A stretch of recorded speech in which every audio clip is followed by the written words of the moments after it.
listening to Chapter 3 of the audiobook of Alien Interview. This is the third top-secret interview with the Roswell alien. Matilda O'Donnell MacElroy personal notes.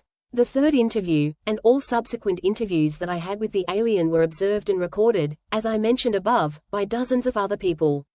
Although they were not physically present, a special room had been constructed with a window of one-way glass through which the interview could be observed from an adjoining room, without intruding on the alien. The alien had been moved into the newly constructed room and was seated in an ordinary overstuffed living room chair covered with a flowery fabric. I'm sure that someone had been sent into town to buy a chair from the nearest available furniture store. The alien's body was about the same size as a very thin 5-year-old child, so she was dwarfed by the chair.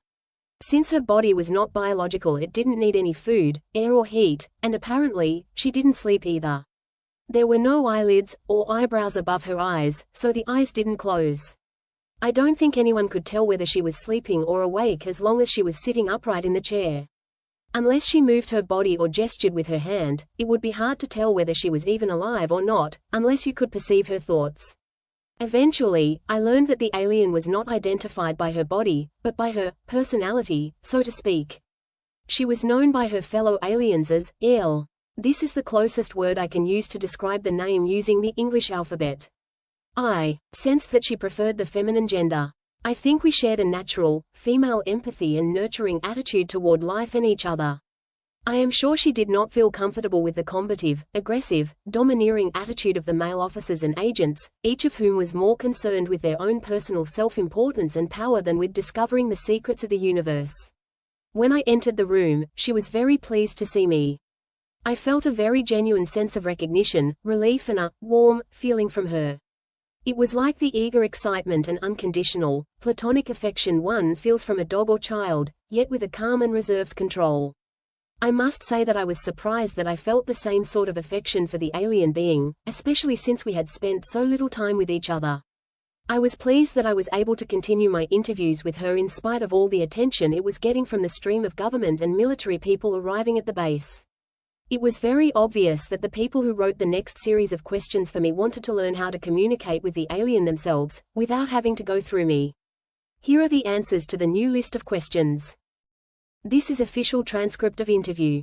Top secret. Official transcript of the U.S. Army Air Force. Roswell Army Airfield, 509th Bomb Group.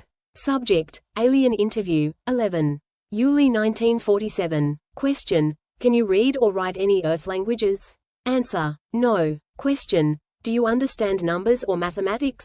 Answer, yes. IAM officer, pilot, engineer. Question, can you write or draw symbols or pictures that we may be able to translate into our own language? Answer, uncertain. Question, are there any other signs or means of communication you can use to help us understand your thoughts more clearly? Answer, no. The following is Matilda O'Donnell MacElroy personal note. I was very sure that this was not true. But I understood clearly that Elle was not willing to communicate in writing or drawing or sign language. My feeling was that she was following orders, like any soldier who has been captured, not to reveal any information that might be useful to an enemy, even under torture. She was only able and willing to reveal non-confidential, or personal information, or name, rank and serial number. Followed by a second session on 11. July 1947. Question, can you show us on a map of the stars which is the star of your home planet? Answer, no. This is not because she does not know the directions from Earth to her home planet. She was unwilling to reveal the location. It was also due to the fact that the star system of her home planet does not exist on any star map on Earth. It is too far away.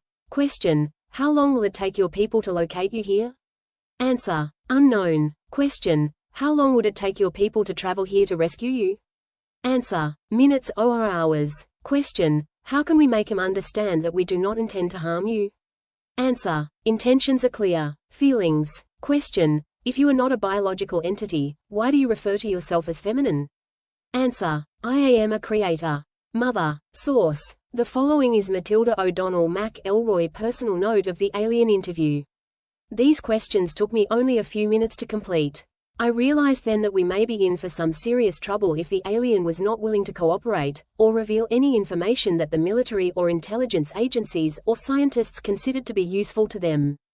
I was also sure that the alien was very certain of the actual intentions of the people who wrote these questions, as she could read their minds, just as easily as she could read my thoughts and communicate with me telepathically. Because of these intentions, she was unwilling and unable to cooperate with any of them in any way, under any circumstances. I am equally sure that since she was not a biological life form, that there was no kind of torture or coercion that would change her mind. Thank you for listening to Chapter 3 of the book, Alien Interview. Based on personal notes and interview transcriptions provided by Matilda O'Donnell MacElroy. This book is dedicated to all immortal spiritual beings, whether they are aware of themselves as such, or not. What is true for you, is true for you. You are free to listening to the next chapter. Top secret informative from Mrs. MacElroy. Please subscribe Awareness Wisdom, we are grateful for that.